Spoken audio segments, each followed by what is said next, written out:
अस्सलाम वालेकुम to all of you. मेरा नाम प्रोफेसर डॉक्टर यास्मीन नुमान है। मैं हेड ऑफ़ द डिपार्टमेंट हूँ सुबराज मैटरनिटी हॉस्पिटल KMC की।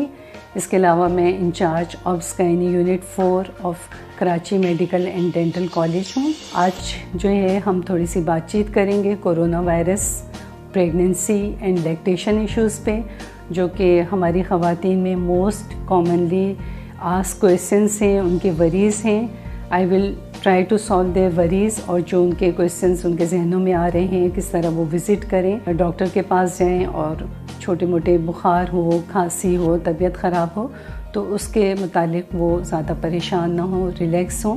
सबसे पहला सवाल जो हमारी ख़वातीन के जहन में आता है कि आजकल ये कोरोना डिज़ीज़ फैली हुई है, कोविड-19, इसकी वजह से क्या हामला ख़वातीन ज़्यादा प्रोन हैं, उनमें ज़्यादा चांस है कि उनको इन्फेक्शन हो जाए as compare to normal population. तो इसका सादा सा जवाब ये है कि प्रेगनेंसी जो है एक इम्यूनो कम्प्रोमाइज़ कंडीशन है, यानी इसमें थोड़ी सी क़ुव्वत मदाफ़ियत कम हो जाती है।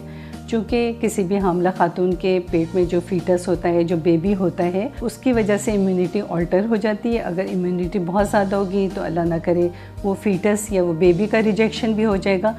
तो नेचर ने कुछ चीज़ें ऐसी की हैं कि वो बेबी को माँ के पेट के अंदर रखने के लिए उसकी इम्यूनिटी थोड़ी सी चेंज हो जाती है। उसकी वजह से टिश्यू रिजेक्शन या फीटस रिजेक्शन या बेबी रिजेक्शन नहीं होता, और कुछ चीज़ें जो हैं वो इम्यूनो सप्रेस भी हो जाती हैं। इसलिए माएँ जो हामला ख़वातीन हैं वो प्रेगनेंसी के दौरान सांस के इन्फेक्शन से, कुछ जेनिटल ट्रैक इन्फेक्शन से, यूरिनरी ट्रैक इन्फेक्शन से ज़्यादा मुतासिर हो सकती हैं। तो ऐसी माओं को अपने बहुत ख्याल रखना चाहिए। अगली बात मैं ये करना चाहूँगी कि इम्यूनिटी किस तरह से इम्प्रूव की जा सकती है। इम्यूनिटी कब डेवलप होती है, कब ज़रूरत पड़ती है, जब कोई इन्फेक्शन या कोई वायरस हमारी बॉडी में चला जाता है तो हमारी बॉडी का डिफेंस मैकेनिज़्म उसको फ़ाइट करने के लिए हमारी जिस्म में कुछ इम्यूनिटी डेवलप करता है। कुछ एंजाइम्स की सूरत में होती है, कुछ सेल्स की सूरत में होती हैं। तो ये इम्यूनिटी रिक्वायर्ड होती है उस इन्फेक्शन से, उस वायरस से लड़ने के लिए। तो हमारी ख़वातीन किस तरह से उस इम्यूनिटी को बढ़ा सकती हैं। जहाँ तक प्रेग्नेंट विमेन की डाइट का ताल्लुक़ है तो वो डाइट, बेस्ट डाइट लें। इस वक्त जो है ना, डाइट कॉम्प्रोमाइज़ नहीं करें। हर तरह की ख़वातीन से एड्रेस कर रही हूँ कि जितनी भी अच्छी डाइट वो ले सकती हैं, जैसे उसमें उनकी डाइट में गोश्त, अंडा, मछली, दालें, सब्ज़ियाँ, ये सब शामिल हैं। हम गवर्नमेंट सेटअप में देखते हैं कि बाज़ ख़वातीन अफोर्ड नहीं कर सकती, लेकिन वो जो डाइट अफोर्ड कर सकें वो ज़रूर लें, इसलिए कि दालों में भी प्रोटीन होती हैं। सब्ज़ियाँ ले लें, मौसम के फल ले लें, इसलिए कि जो उसमें विटामिन C होता है वो उनके इन्फेक्शन को कम कर सकता है, इम्यूनिटी को बूस्ट अप कर सकता है, उनके ग्रोथ में भी अच्छा इफ़ेक्ट आएगा। इसके अलावा जो डॉक्टर्स ने उनको एडवाइस किया हुआ है कि वो आयरन लें, तो थ्रू आउट प्रेगनेंसी वो आयरन लें, इसलिए कि हमारे पास जो पेशेंट हैं ज़्यादातर एनीमिक पेशेंट्स आती हैं और वो आयरन नहीं लेती। वो समझती हैं कि आयरन से पेट में दर्द हो जाएगा, आयरन से ये हो जाएगा। आयरन जो है अगर सूट नहीं करी, अगर किसी को कोई स्पेसिफिक आयरन, तो वो अपने डॉक्टर से मशवरा ले सकते हैं। और आयरन बहुत ज़रूरी है ड्यूरिंग प्रेगनेंसी, पेशेंट के लिए भी बहुत ज़रूरी है, उसके बच्चे की ग्रोथ के लिए भी ज़रूरी है।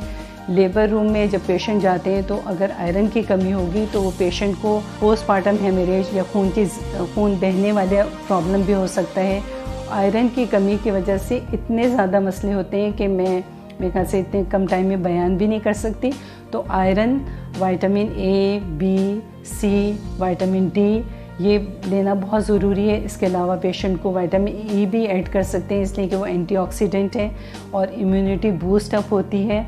तो अच्छी ग़िज़ा, हल्की फुल्की एक्सरसाइज कर सकती हैं या घर में वॉक कर लें, ताकि उनके बॉडी जो है वो रिलैक्स रहे, टेंशन बिल्कुल नहीं लें, स्ट्रेस बिल्कुल नहीं रहें, और अपने ऊपर मुकम्मल तवज्जो दें। ना सिर्फ ख़वातीन बल्कि बच्चों में, हस्बैंड में, लॉकडाउन की वजह से स्ट्रेस बहुत ज़्यादा हो गया।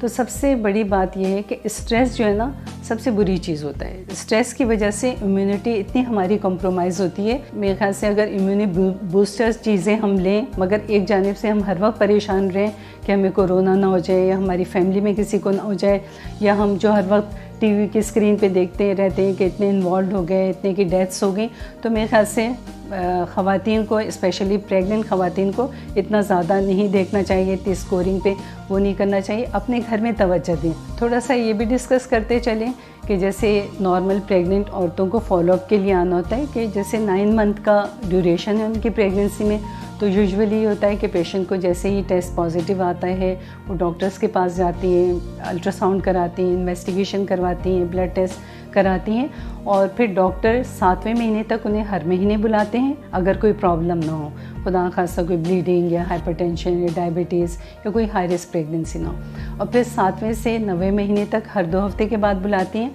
और फिर 9वें महीने में वीकली बुलाती हैं, सिवाय उन पेशेंट में जो हाई रिस्क हैं या जिनको प्री टर्म लेबर हो रहा है, जिन्हें कोई ऑब्स्टेट्रिक कॉम्प्लिकेशंस हैं, या जिनके प्रीवियस सी सेक्शंस हैं, या जिनको कोई इन्फेक्शन हो रहा है, या वो तो कभी भी डॉक्टर्स के पास आ सकती हैं इमरजेंसी में। अब हम बात कर लेते हैं लैक्टेशन या ब्रेस्ट फीडिंग की।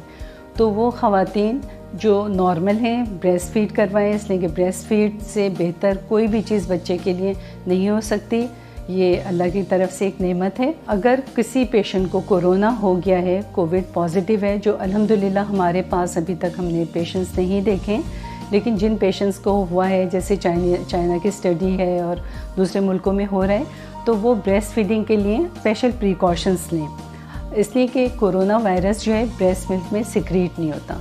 ब्रेस्ट मिल्क में सिर्फ एक वायरस आता है, वो जो एड्स का वायरस है, ये HIV वायरस है, वो आता है।